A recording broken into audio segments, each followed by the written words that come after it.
Aujourd'hui, je reçois un mec tellement costaud qui casse sa chaîne. Du pontage au bench. Bon, salut Adrien. Salut Lucas, comment tu vas? J'espère que tu vas bien. T'es en forme? Ouais, on l'a refait parce que je t'ai dit comment tu vas et que tu m'as pas répondu. On s'en fout, on n'a pas besoin de le refaire. Rien Si. à foutre, rien ne sera Si. coupé ici. Ici, on triche pas. Globalement, ben, je suis content de te recevoir. Qui c'est Pareil. Adrien? Adrien, déjà, c'est un spécialiste du renfort de la mobilité. C'est quelqu'un avec que j'ai rencontré au master. Quand j'étais à l'université de Lyon 1. On a bien sympathisé, on a bien rigolé, on s'est bien entendu. Et puis maintenant, sur certains projets, on bosse ensemble. Est-ce que je t'ai bien présenté? Ouais, bah comme il l'a dit, j'interviens avec lui sur la partie bilan de mobilité et renfort pour ses runners. Et moi, sinon, de mon côté, je travaille avec des powerlifters qui veulent réussir à sortir de leur cycle de douleur, que ce soit en mettant en place de la mobilité ou pas. Et par la suite, une fois que c'est fait, je les aide à améliorer leur record. Ok. Tu peux nous parler un peu de tes perfs purs en renfort, muscu, en powerlifting?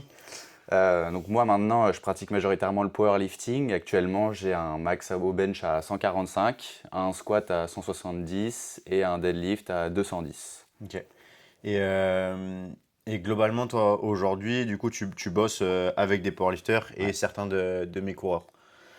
Les coureurs, c'est un public à part. Ou toi, est-ce que tu trouves la même chose chez d'autres sportifs? Dans la majorité des cas, on va toujours retrouver un problème de mobilité chez nos athlètes. Ok. Après, en fonction du sport qui est pratiqué, on va avoir des pathologies qui vont être prédominantes et du coup, sur les mobilités et les bilans de mobilité que je vais faire, on va retrouver souvent les mêmes problématiques en fonction du sport qui est pratiqué. Sur un powerlifter, ça va être majoritairement des problématiques d'épaule ou de hanche Mm. et un peu moins sur le bas du corps, sauf sur la dorsiflexion de cheville, mais sur un coureur, ça sera majoritairement les hanches qui vont revenir. Mm.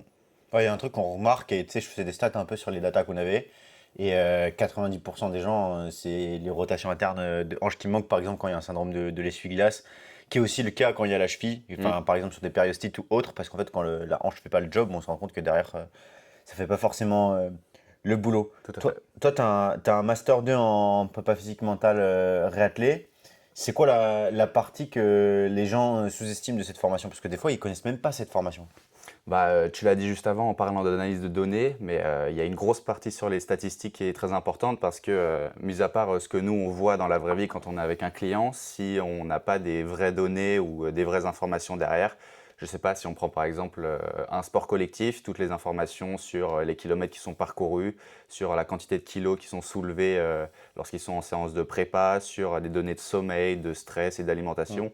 Si tu n'as pas des vraies stratégies derrière statistiques pour les analyser, tu ne peux pas vraiment avoir un regard objectif dessus. Mm. Ouais, c'est ça. Et je pense qu'aujourd'hui, c'est que ça soit toi quand tu bosses avec mes cours ou toi dans ta pratique perso, aujourd'hui, tu vas plus prendre des décisions au hasard, peut-être ce qu'on faisait avant. Et en fait, arrivant dans enfin, à ce master, on a appris vraiment comment gérer les chiffres, comment comprendre les chiffres et comment en tirer des réelles stratégies derrière sans interpréter les chiffres de manière hasardeuse, mais avec des vraies données statistiques pour avoir Mm. une vraie réponse. Et surtout, ce qui est intéressant, c'est que toutes ces données, tu peux les corréler et du coup expliquer ce qui se passe derrière. Mm. Pourquoi est-ce que mon athlète, il n'a pas réussi à performer alors que moi, je lui avais donné tout le plan détaillé et individualisé? Pourquoi est-ce que même s'il a tout le plan, son sommeil, bizarrement, il impacte autant sa Mm. performance? Et là, ça nous permet d'expliquer et d'interpréter assez facilement. Ouais. Et du coup, ça devient plus du hasard, ça devient des choix réfléchis par rapport aux data, et ça, c'est trop bien. Toi, tu t'es spécialisé dans la mobilité et le renfort. Est-ce que c'est un choix ou est-ce que c'est arrivé par hasard, un peu comme ça? Étant donné que c'était durant mon cursus scolaire, ça part aussi d'expériences personnelles. On a toujours envie d'essayer plein de choses. Et moi, je sais que pour le powerlifting, il me semblait avoir des problématiques. Quand on se compare un peu aux gens sur les réseaux, on remarque que tout le monde ne bouge pas de la même manière.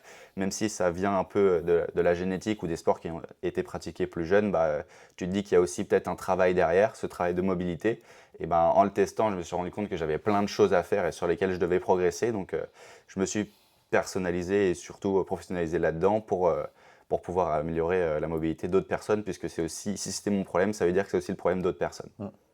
Ouais, c'est cool. Et je me souviens qu'on a fit là-dessus, on s'était acheté des formations ensemble, on checkait un peu des trucs pour apprendre certains trucs. Toi que tu utilisais plus dans le power, moi de mon côté par rapport à ma pratique, parce que À ce moment-là, j'étais un peu comme toi. Je faisais force et endurance. Mm. Et du coup, on se retrouvait sur la partie force où on discutait un peu de nos problématiques, que ça soit aux épaules, que ça soit peu importe. Et sur la partie course à pied, ça me servait aussi.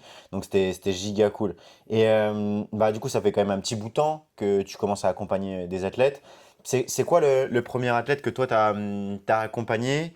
Et au début, on sait qu'on n'a pas autant d'expérience que d'habitude.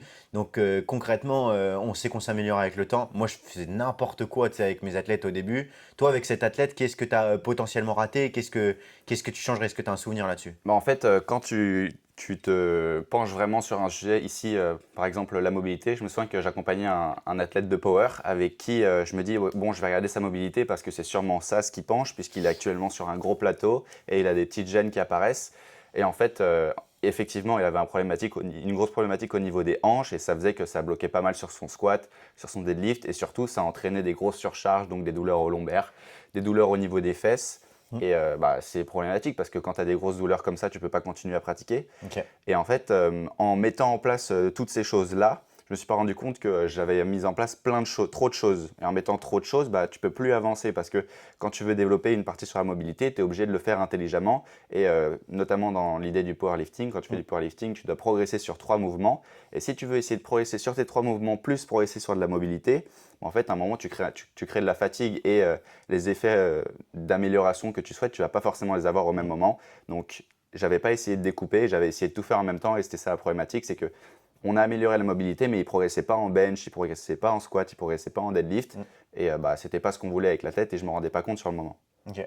Ouais, du coup, maintenant, qu'est-ce que tu as changé? Est-ce que tu continues de travailler la mobilité? Comment tu organises ça, du coup, à la place? Bah, il y a toujours un bilan de mobilité au début pour voir le niveau de la personne parce que être capable de visualiser si la personne a des problématiques ou non de mobilité, ça te permet de prévenir des potentielles blessures plus tard, de surcharge ou de mouvements qui ne peuvent pas être effectués à cause de sa morphologie.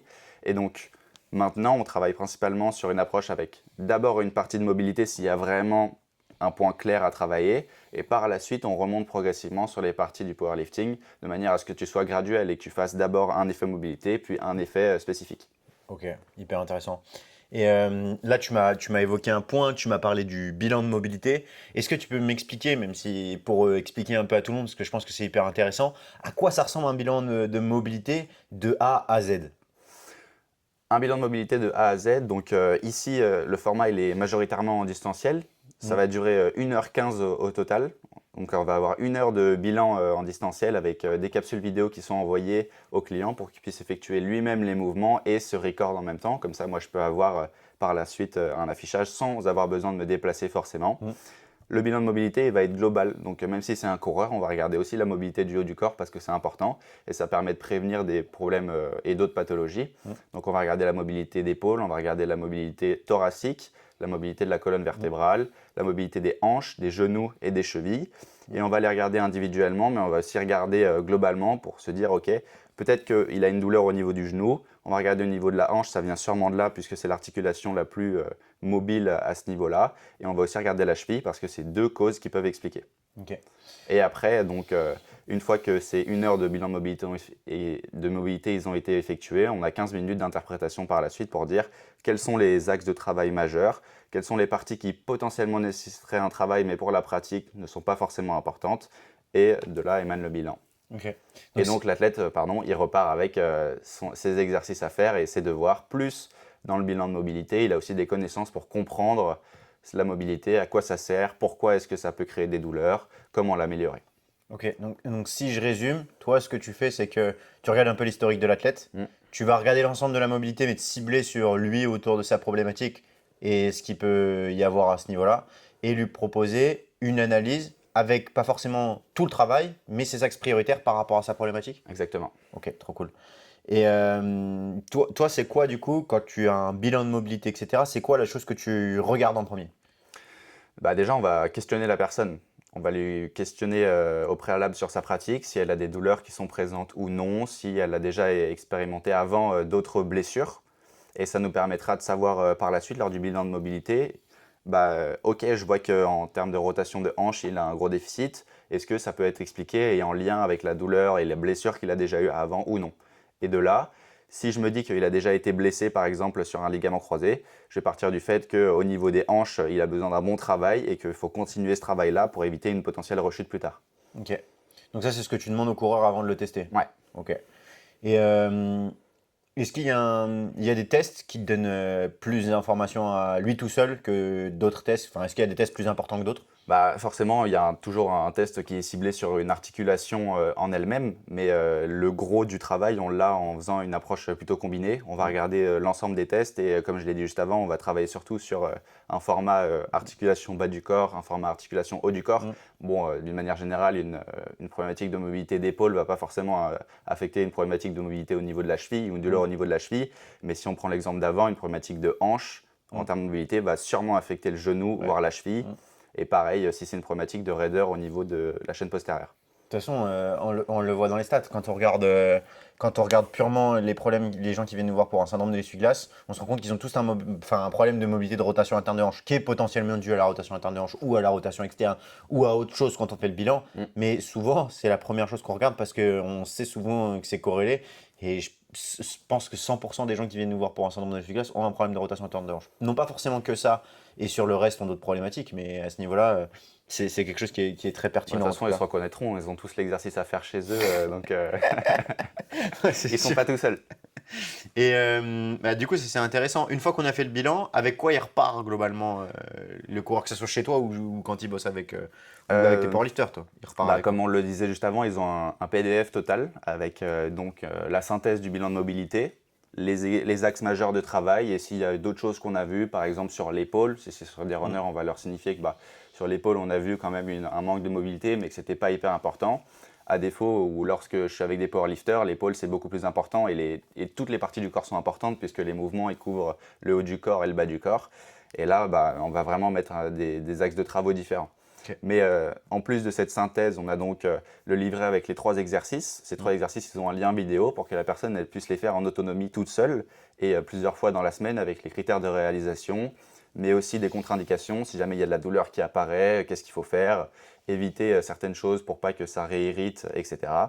Et par la suite de ce livret d'exercices, on a, comme je le disais, les connaissances sur la mobilité pour ceux qui sont un peu plus qui aiment apprendre, qui aiment comprendre les exercices qu'ils font. Nous, on le fait souvent quand on coach, on leur donne un peu des billes. Pourquoi est-ce qu'on fait cet exercice? Pourquoi est-ce qu'on fait ça? Eux aussi, ils ont le droit de le savoir. Donc, il y a les connaissances sur la mobilité. Qu'est-ce qui est de la mobilité? Qu'est-ce qui n'est pas de la mobilité? Et comment pouvoir entretenir sa mobilité par la suite. Et pourquoi 3 exercices, pas plus? Parce que, comme on l'a dit juste avant, c'est une question de priorité et lorsque on va donner trop d'exercices à une personne, elle va les faire sur une semaine, voire sur une séance. Mais si, étant donné que la mobilité, c'est une problématique, on va dire, comme majeure au début de l'accompagnement, on veut le développer et pour le développer, il faut le faire de manière répétée dans la semaine. Si les devoirs qu'on donne, ils sont beaucoup trop nombreux, on ne peut pas les faire de manière répétée dans la semaine ou alors ça va durer une semaine. Et nous, c'est pas ce qu'on veut puisque pour créer des adaptations, il faut au moins que ça soit maintenu sur 4 semaines, voire 8. Donc on veut que ça soit plutôt court. 3 exercices, c'est assez court, ça prend 10-15 minutes et ça ne va pas en plus empêcher de faire une séance de musculation à côté, une séance de running. Ouais, donc ce qu'on cherche, c'est vraiment la continuité pour pouvoir s'entraîner dans le temps et avoir des résultats à long terme et pas des quick wins. Exactement. Globalement, toi, tu as testé beaucoup de coureurs ou de powerlifters. Sur 10 coureurs testés, combien ont réellement des problèmes de mobilité? 10. Ouais, t'en as 100%, quoi. Et globalement, euh, est-ce qu'il y en a où tu arrives à conclure que tout va bien, quoi, à un certain timing? Bah, euh, Au fur et à mesure où le bilan il avance, forcément les problématiques de mobilité elles s'effacent un petit peu. Mm. Mais à partir du moment où on va se dire que tout va bien, c'est que les gènes elles ont commencé à disparaître. Mm. Les gènes elles ont commencé à disparaître. On voit que les mobilités elles sont assez satisfaisantes puisqu'il y a un bilan initial et un bilan post-suivi. On voit que c'est assez satisfaisant pour reprendre par exemple le squat à une certaine amplitude, pour reprendre le deadlift dans une certaine position. Pareil pour le développé couché. Et c'est à ce moment-là qu'on va se dire ok tout est bon. Mais sur ce que tu disais avant, de toute façon la majorité des athlètes qui viennent nous voir, c'est par rapport à une problématique qu'ils ont. Et on sait que s'il y a une douleur, dans la majorité des cas, ça vient soit d'un entraînement qui est mal géré, soit d'une zone qui n'a pas été assez récupérée suite à une blessure dans l'enfance lorsqu'on était étudiant. Et donc, il y a forcément une problématique de mobilité derrière. Mm. Je remarque un truc qui est assez récurrent. Euh, Par exemple, quand il y a de la haute intensité, je trouve qu'il y a des bases fondamentales qui sont indispensables pour pouvoir pratiquer l'activité ensuite. Mais je trouve que plus la personne progresse, plus elle a des niveaux de mobilité et de force et de contrôle moteur qui sont hyper importants parce que ben en fait, par exemple, un coureur qui court à 20 km/h, c'est pas la même chose qu'un coureur qui a des besoins de mobilité pour courir à 10 km/h. Mm. Est-ce que toi, tu fais une différence dans cette pratique? Comment tu vas faire évoluer les choses? Plus la personne est experte, comment tu vois les choses à ce niveau-là? Bah, à ce niveau-là, de toute façon, la mobilité, ça fait partie des fondations lorsque tu t'entraînes. Et forcément, si tu n'as pas une des fondations, tu as des potentielles problématiques qui peuvent arriver par la suite. Donc, la personne, si on voit qu'elle s'entraîne de manière assez correcte et voire même qu'elle est sur un haut niveau, on va partir du fait qu'elle va avoir un niveau de mobilité assez élevé. Et si elle a un niveau de mobilité assez élevé, lorsqu'on va faire un bilan et qu'on va quand même voir une problématique, là, le travail de mobilité il sera beaucoup plus spécifié sur la problématique en question. Ok. Tu parles là dans ton vocabulaire de mobilité. Est-ce que la mobilité et la souplesse, c'est la même chose? La souplesse, c'est souvent on dit que c'est le passeport de la mobilité. C'est-à-dire que la mobilité, ça va comprendre trois composantes. On va avoir le côté souplesse, donc c'est la capacité passive d'un mouvement. C'est-à-dire si jamais je m'allonge, je suis allongé sur le... Non, pardon. Si jamais je me mets les jambes au sol et que je viens me plier en avant, comme si je voulais m'étirer au niveau des ischios et de la chaîne postérieure, la Ok. souplesse passive, ça va être par exemple lorsqu'un ami va m'appuyer dessus. C'est l'amplitude que je vais pouvoir avoir. Ok. Alors que la mobilité, donc si on vient plutôt au versant force et contrôle moteur, je ne vais pas être capable d'aller potentiellement aussi loin que si quelqu'un m'appuie dessus. Et ça, c'est ce qu'on va parler plutôt de mobilité. Mais dans la majorité des cas, on va avoir besoin d'un côté souplesse, donc d'une capacité assez passive à aller chercher des endroits et d'une capacité active à aller chercher ces mêmes endroits pour éviter le risque de blessure, que ce soit par exemple lorsqu'on fait des sprints, qu'on court pour les ischio-jambiers ou d'autres mouvements par rapport au bench. Ok. Mais est-ce qu'à un moment, on peut être trop mobile? Trop souple, trop mobile? Maintenant qu'on connaît la différence entre souplesse mobile et mobilité, est-ce qu'on peut être trop mobile à un moment? On a toujours un petit gap entre notre souplesse et notre mobilité, puisque ça dépend des activités qu'on a fait plus jeunes. Si, je ne sais pas, par exemple, on regarde ceux qui ont fait de la gym quand ils étaient plus petits, c'est un moment où c'est des gens qui étaient très souples et qui ont énormément de mobilité. Donc, tu as un individu qui va sûrement être, s'il a fait de la gym plus jeune, plus mobile qu'un autre.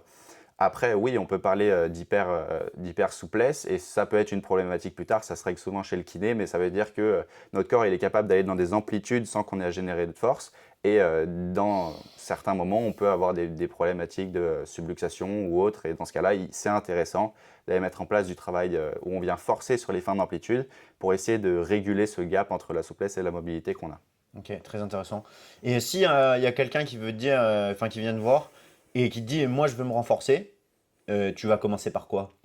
Un bilan de mobilité d'abord, histoire de savoir, ok, donc cette personne-là, elle a potentiellement une très bonne souplesse ou non, est-ce qu'elle a potentiellement un très bon contrôle moteur ou non, et de là, on va pouvoir se dire, ok, il veut se renforcer, on commence par une partie de mobilité si c'est besoin.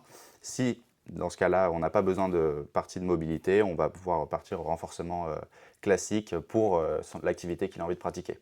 Ok. Et si là, t'as pas le temps de faire un bilan de mobilité, un coureur il vient te voir et il te dit, j'ai un seul exercice à faire et je peux en faire qu'un seul, quel exercice tu lui conseilles? Pour le moment, ça serait des rotations articulaires contrôlées. Ok. Mouvement simple qu'on peut faire en échauffement et qu'on peut aussi volontairement mettre avec de plus en plus d'intensité. Ça va venir permettre de stimuler tout ce qui est la capsule articulaire, donc c'est le tissu le plus profond de l'articulation. Ça va permettre de base à, déjà, pour ceux qui le font de manière assez régulière, maintenir des qualités de mobilité. Pour ceux qui ne le font pas, venir commencer un mini développement de la mobilité. Ok, hyper intéressant. Et moi, j'entends souvent parler du gainage. Mm. Est-ce que tu penses que le gainage planche, c'est utile, c'est surcoté? Qu'est-ce que tu penses de ça? De mon avis, c'est un peu surcoté. Il vaudrait mieux plutôt regarder sur Internet ou demander à un vrai coach des vrais exercices pour travailler tout ce qui est au niveau de la sangle abdominale ou ce qu'on appelle en jargon le core, C-O-R-E, pour aller travailler des fonctions de la colonne vertébrale, que ce soit la flexion de la colonne vertébrale avec des crunchs, l'anti-rotation avec du pal of press ou des exercices au landmine. Et ça va être plus intéressant. L'idée, ça va pas être uniquement de se baser sur le gainage pour renforcer ce qu'on va dire de gainage et être plus fort, plus stable, mais plutôt d'aller regarder les fonctions de la colonne vertébrale, aussi en travaillant sur la partie rachis lombaire, avec des extensions au niveau du dos, etc. Et quand tu commences à faire de la mobilité, selon toi, combien de temps il faut pour ressentir les bénéfices quand tu vas courir? D'une manière générale, si on a une diminution de l'entraînement au niveau de la course à pied, puisqu'on va regérer un peu mieux la charge d'entraînement, avec de la mobilité à côté, à partir de 4 semaines, on commence à avoir des effets bénéfiques sur une diminution des gènes, voire commencer à s'entraîner sans douleur. Pour pouvoir reprendre du plaisir, c'est ce qui nous importe le plus. Ok. Et si quelqu'un il te dit j'ai pas le temps pour le renfort et la mobilité, qu'est-ce que toi tu lui dis? Va avoir un autre coach. Au moins c'est clair. Mais en réalité, tu lui demandes combien de temps? Même pas un quart d'heure. Ouais, c'est un quart d'heure de mobilité, c'est ça. Et s'il me dit qu'il n'a pas le temps, c'est qu'il ne souhaite pas avoir un coach. Ou alors il souhaite, je sais pas, un remède miracle, qu'il aille voir un docteur du marché noir, pas moi. Un sorcier, un sorcier vaudou qui ne le fera pas travailler, qui lui fera manger des pilules magiques et. Non, mais ce que je veux dire, c'est qu'on n'est pas des chamans. On va pas lui lancer un sort pour lui dire tout va bien. Nous, par contre, on va regarder son profil, on va lui donner des devoirs à faire, on va lui dire comment s'entraîner et après, le reste du job, c'est à lui de le faire. Nous, on a fait le gros, on lui a donné toutes les feuilles, maintenant, c'est à lui d'écrire dessus. Ouais, c'est sûr. Et qu'est-ce que tu penses toi du renfort à la maison? Est-ce que tu penses que c'est quelque chose qu'il faut faire ou tu te dis ça sert à rien, fais-le pas, oublie? Ça dépend du contexte des personnes, mais si on regarde le contexte de la course à pied, c'est majoritairement mal utilisé. Souvent, les coureurs, ils se disent ah, il faut impérativement que je fasse du renfort à côté pour justement éviter de me blesser. Sauf que dans la majorité des cas, ces personnes, elles se renseignent pas ou peu en se basant uniquement sur Internet, en ce que les gens y postent. Et dans ce cas-là, c'est ça qui va pouvoir potentiellement créer une problématique. Nous, c'est ce qu'on voit de toute façon dans l'approche de la méthode réathlétique, c'est que tu gères d'abord ta charge d'entraînement sur le running, tu as une partie de renfort mobilité qui peut totalement se faire à la maison, et il n'y a pas d'exo accessoire inutile pour travailler le syndrome de l'essuie-glace ou pour renforcer et éviter les périostites. Ouais, c'est sûr. C'est ta gestion de charge, ton renfort de mobilité et dans la gestion de charge, tu vas prendre le sommeil et la gestion de ton stress et ta nutrition. Et une fois que ça s'est pris en compte, il n'y a pas de. Après, ça dépend aussi du niveau de l'athlète. Quand on a un athlète qui est C'est plutôt sûr. débutant intermédiaire, on ne va pas recommander le renfort, sauf si c'est de la mobilité. Mais par contre, si on est sur un athlète qui souhaite vraiment performer sur des vrais enjeux à haut niveau, là, tu vas commencer à regarder pour mettre du renfort pour que ça soit bénéfique à sa pratique. Ouais, je pense qu'il y a une continuité. Moi, je vois un peu ça comme ça. Tu me dis si toi, tu vois les choses comme ça. Moi, je vois plutôt, on fait un bilan de mobilité, on lui donne les bases de sécurité pour sa pratique juste au niveau de la mobilité. Si lui, par la suite, il le souhaite, on commence à intégrer du renfort, mais sans forcément en programmer avec de l'ultra détail. Après, on commence à le programmer de manière sérieuse pour lui faire passer un cap. Et une fois que ça s'est fait, on peut passer sur des tests beaucoup plus complexes comme des counter movement jump, des relative strength index, donc la capacité élastique du tendon, des choses comme les tests de puissance, profil force vitesse, des choses beaucoup plus poussées et beaucoup plus détaillées. Est-ce que toi tu le ferais aussi comme ça? De toute façon, c'est toute une notion de progressivité et de voir le niveau de la personne. Ces personnes-là, en fait, souvent, elles sont plutôt intermédiaires dans leur sport et elles se disent oh, j'ai entendu parler de préparation physique, il faut que je me lance, il faut que je fasse des exercices à faire à la maison, sauf qu'en fait, elles en trouvent des exercices qui ne sont pas du tout adaptés à leur niveau. Tous ces exercices de pliométrie que tu as cités ou autres, si tu n'as pas un niveau de base et si tu n'es pas capable de tolérer la course que tu fais déjà, tu ne vas pas y arriver.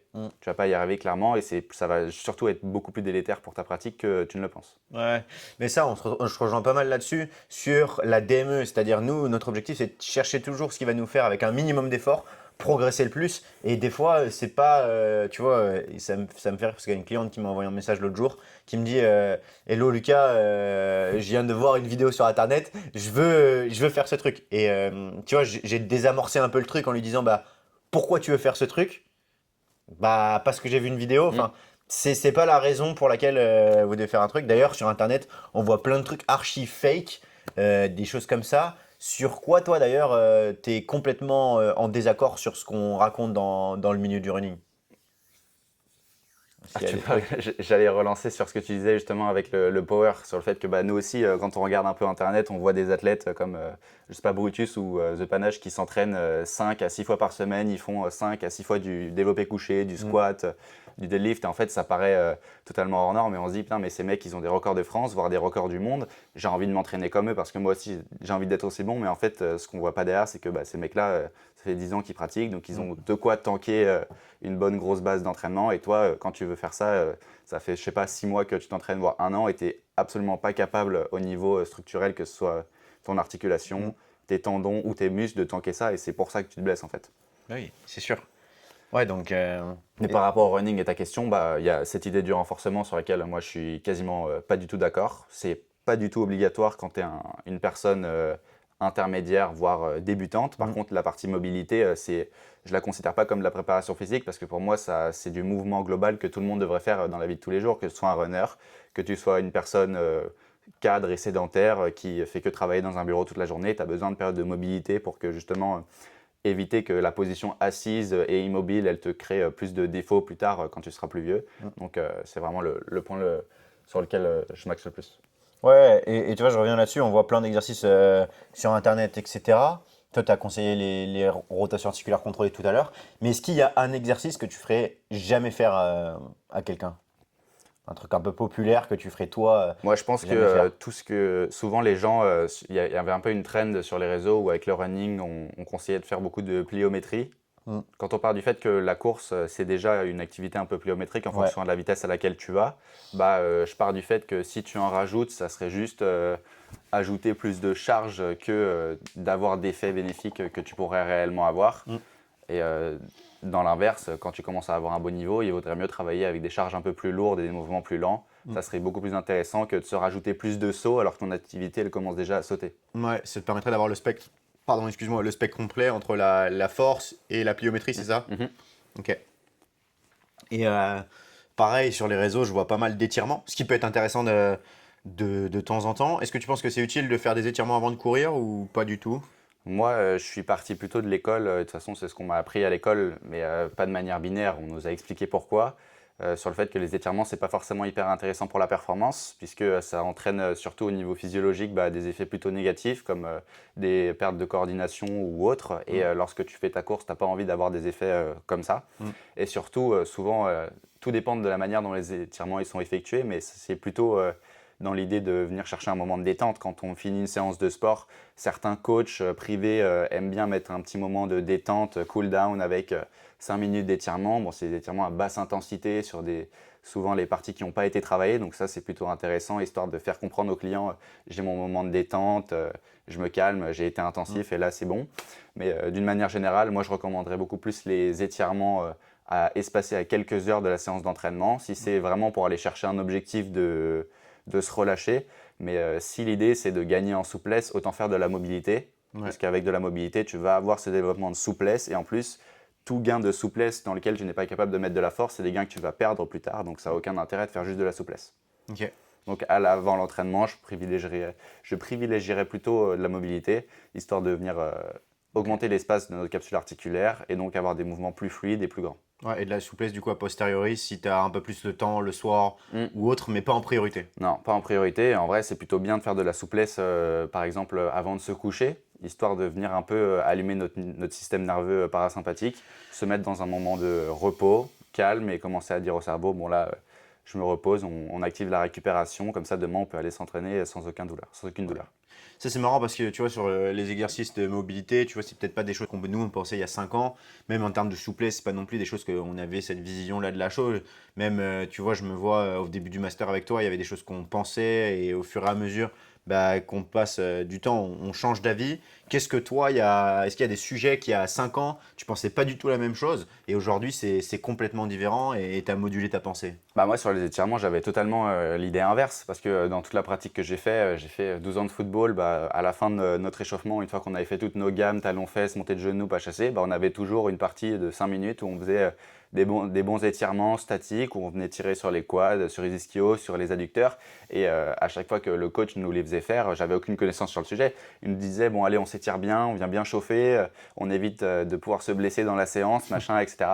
Et étant donné que je retrouvais ce cadre-là dans mon sport et aussi dans mes cours de PS, j'étais persuadé de me dire « Ah là, j'ai fini mon échauffement dans ma pratique, maintenant je vais m'étirer. Ouais. » Et quand je suis arrivé à l'école et qu'on m'a dit « Arrête de faire tes étirements, c'est pas du tout intéressant pour ta performance », je me disais « Mais comment c'est possible, qu'on me dise ça alors que toute ma vie, on m'a rabâché l'effet inverse ?»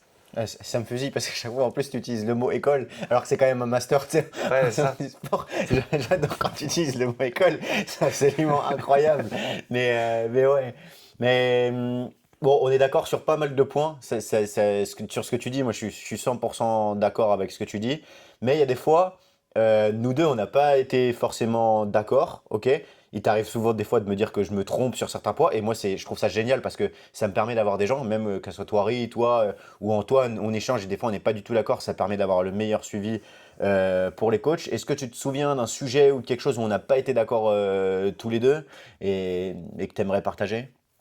Moi, je sais que dans la globalité, on n'a pas la même vision des choses, notamment sur les parties plutôt mentales. Ouais. On le voyait avec le master. Et ça, c'est des choses qui sont surtout créées avec l'expérience personnelle. On n'a pas fait les mêmes pratiques. Mm, Et je sais que toi, tu as fait énormément d'endurance, tu as fait aussi énormément de sport de combat. mm. Donc, tout ce qui est la partie mentale sur ne pas abandonner la pratique, tu l'as beaucoup plus développé que moi. Et je me souviens, on avait fait en décembre pendant le master des tests d'endurance pour voir un petit peu tout ce qui était les profils de puissance critique. Ouais. Et moi, à moitié de l'effort, j'étais en mode, vas-y, j'en ai marre, je vais m'arrêter, j'en peux plus, etc. Et comme toi, tu avais déjà bouffé toutes ces choses-là Mm, avant dans tes entraînements et même tu l'as vécu avec les athlètes que tu as déjà eu, mm. bah, tu m'as pas lâché là-dessus. Et moi, je disais, non, vraiment, j'en peux plus, laisse-moi tranquille, Ouh. j'en peux plus, là, laisse-moi faire mon squat. J'ai du squat aujourd'hui, j'ai pas envie de me tuer. Toi, tu me dis, non, continue à le faire, tu vas le faire. Et en fait, je me suis rendu compte par la suite que, bah ouais, clairement, j'arrivais carrément à le faire et que la barrière que j'avais, elle était uniquement mentale et elle était pas du tout physique. Ok. Ouais, même sur l'approche de la prépa mentale ou d'autres, il y a des choses où on fait pas du tout de la même manière et c'est pour ça que je pense que ça fonctionne. Ça te permet d'avoir des approches qui sont complémentaires, potentiellement d'être plus souple quand il faut l'être Mm. ou plus dur. Moi, je sais que les gens, ils me voient comme quelqu'un qui est, en tout cas les athlètes, c'est ce qui me ressort, de juste, mais de très rigide, très dur Ouais, c'est brut. dans l'effort. Je vais pas. Toi, même toi, Ri, ou toi, vous êtes beaucoup plus doué dans le social. Moi, je suis très à l'écoute, mais quand je dois te dire que tu fais de la merde, je vais te le dire, tu vois. Et je vais être cash. Et des fois, c'est ma pire défaut, c'est mon pire défaut comme ma meilleure C'est qualité. frustrant pour l'athlète, mais quand il se rend compte de pourquoi, il en est aussi très content derrière. Ouais. Et on parlait, on arrive vers la fin du podcast, les dernières questions. Et un coureur qui se demande s'il a besoin d'un bilan, parce que là, on a parlé du bilan, etc. Mais comment il sait qu'il a besoin d'un bilan de mobilité? Déjà, dans un premier temps, la majorité des coureurs ou des sportifs, ils partent du fait qu'ils ont besoin d'un bilan à partir du moment où ils ont une douleur qui commence à apparaître. Sauf que dans la vie de tous les jours et le mode de vie qu'on a actuellement, notre contexte où on va dire 50% de la population, voire plus, ils sont déjà assis et ils travaillent de manière beaucoup plus sédentaire, on va partir du fait qu'il y a 100% de la population qui a besoin d'un bilan. Parce que le sport, ça commence à se perdre un petit peu, donc il y a beaucoup moins de mobilité qui est faite lorsqu'on est plus jeune ou quand on est adolescent.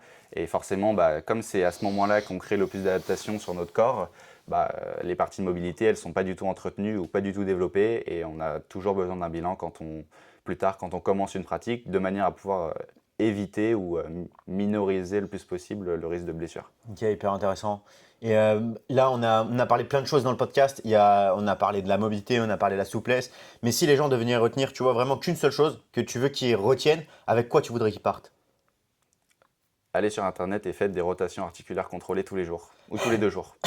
Ça sera Ok. déjà le mieux, vous pourrez moins vous blesser et vous sentir mieux dans la vie de tous les jours et c'est le plus important. Le plus important, c'est que vous puissiez soit faire votre sport avec du Mm. plaisir, soit pouvoir vivre avec du plaisir. Parce que quand tu commences à te blesser, par exemple, à l'épaule, moi je le vois beaucoup avec mes sportifs, un mec qui se blesse à l'épaule parce qu'il a fait trop de développé couché ou trop de squat, bah, c'est un mec qui a du mal à lever le bras pour aller chercher son verre ou ses assiettes le matin. C'est un mec qui ne peut pas trop porter son sac sur une épaule. C'est un mec qui ne peut pas dormir sur son épaule ou sur un côté pendant la nuit. Et en fait, bah, ça te met dans un cercle vicieux et tu te blesses. C'est marrant ce que tu dis parce que, en fait, tu nous as pas sorti un élément théorique parce que je pense qu'on est tous les deux des fans de théorie et on va passer des heures à aller sur PubMed, donc le moteur de recherche scientifique, etc. Et le seul truc que tu nous as sorti, c'est un truc pratique. C'est quelque chose qu'ils peuvent faire tous les jours de manière régulière et prolongée et pas juste un timing ou un remède miracle. Donc ça, c'est hyper intéressant. Et en ce moment, bon, ça, tu vois, les thématiques de mobilité, c'est quelque chose qu'on a beaucoup étudié. Mais aujourd'hui, je sais que toi comme moi, on s'intéresse aussi à d'autres choses. Sur quoi toi tu bosses en ce moment et sur quoi tu essaies de développer, tester des trucs, que ce soit sur toi, des athlètes ou des recherches scientifiques? Bah, comme je le disais, pour l'instant, j'essaie vraiment d'optimiser la partie comment je fragmente l'accompagnement avec la partie mobilité et la partie powerlifting. Ok. Parce que dans les clients que j'ai 2 profils majoritaires. J'ai soit ceux qui sont vraiment bloqués à cause d'une gêne Mm. et donc ils font de la kiné et en fait ils pensent pouvoir reprendre au même niveau qu'ils avaient avant. Donc ils finissent la kiné, ils reprennent, ils ont une gêne qui réapparaît et dès que tu as une gêne qui apparaît, tu n'as pas envie de te reblesser et de repartir par le cycle. Du coup, tu arrêtes. Donc il y a vraiment cette idée-là. Et le deuxième profil que j'ai aussi, c'est juste ceux qui n'ont pas forcément de douleur, mais qui sont dans un gros bloc de plateau. Ils n'arrivent pas vraiment à s'améliorer. Et en essayant de vraiment fragmenter la mobilité et le travail de développement derrière, Ok. j'essaie de m'intéresser là-dessus pour que j'ai les meilleurs effets en gain de mobilité et les meilleurs effets par la suite de transfert de cette mobilité sur la pratique. Ouais, en fait, tout est une question de charge, de dose d'entraînement entre ton volume en powerlifting en fonction de son niveau et ton volume de charge. C'est sur ça que tu bosses en ce Ouais. moment de manière un peu théorique. Mhm. Tu testes ça sur toi, tu testes ça sur des Je athlètes? teste ça sur moi et je teste ça aussi sur mes athlètes, bon, ceux qui sont d'accord et ceux avec qui il n'y a pas d'enjeu au niveau compétition ou autre. Ok. Quand tu décides de tester quelque chose, tu commences par où? Tu commences par tester sur toi, après tu vas chez les autres, Je comment tu préfère fais? le tester sur moi, comme ça j'ai un grand avis là-dessus et aussi j'ai aussi les sensations. Il y a plein d'exos, notamment en termes de mobilité, quand on va travailler sur les hanches ou autres, on peut avoir des appréhensions, on peut avoir des crampes qui apparaissent dès le début, on se demande qu'est-ce que c'est. Et être capable de le tester sur soi, c'est être capable aussi de ressentir ce que l'athlète va pouvoir avoir et de pouvoir lui expliquer de manière à ce qu'il comprenne, qu'il se dise ok, bon bah là j'ai fait mon exercice sur les hanches, j'ai crampé, pourquoi? Ok. Et si tu lui donnes les clés derrière, il se dit pas ah mais ça va être une crampe qui va entraîner une contracture puis une blessure, ça va être en mode ok j'ai une crampe parce que je suis pas capable de mettre de la force dans cette amplitude là, mais ça va se faire au fur et à mesure, il faut que je force peut-être un peu moins à ce moment-là. Et c'est surtout ça pour moi le plus important. Je le teste sur moi pour être capable de mieux l'enseigner aux autres. Ok, trop cool. Merci beaucoup à Adrien, que ce soit pour les tips pratiques, les tips théoriques et avoir apporté, je pense, autant de valeur gratuite à tout le monde. S'ils veulent continuer à te suivre pour avoir encore plus de valeur, où est-ce qu'ils peuvent te suivre? Bah, de 1, pour les athlètes qui sont déjà dans l'accompagnement de Lucas, à la fin du bilan de mobilité, sur le PDF, vous avez mes informations si vous souhaitez m'envoyer un message sur votre info ou autre. Et sinon sur Instagram, adrien.coaching. Bon, on le mettra dans la description. Adrien.coaching et on mettra tout ça dans la description. Bah, merci beaucoup Adrien, Merci c'était à toi. super cool. Et puis bah, j'espère qu'on aura l'occasion de se refaire un podcast un de ces jours. En tout Carrément. cas, il y a eu plein de sujets intéressants. Et puis vous qui êtes derrière la caméra, ciao tout le monde. Ciao tout À le monde, plus. merci.